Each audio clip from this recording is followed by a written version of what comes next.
How to link friends and family on Disney Experience.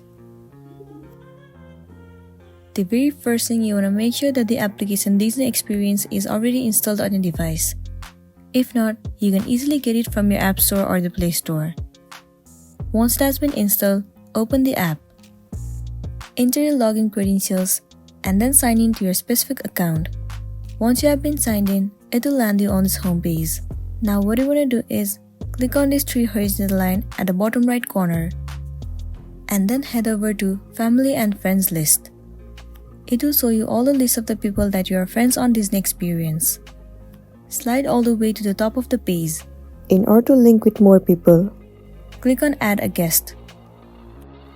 It says, how will you add this guest? you can choose whichever method that you want to. Let me select I'll enter this name and age. Now you will have to fill up some of the information that is given here. Once you are done filling up all of the information, click on Add Guest at the bottom. And then it will show you the profile of the person that you have just searched.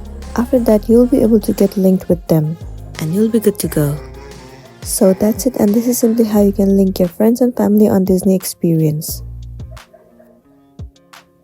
Make sure to smash the like button and please consider subscribing if you found this video helpful. We'll see you in the next one.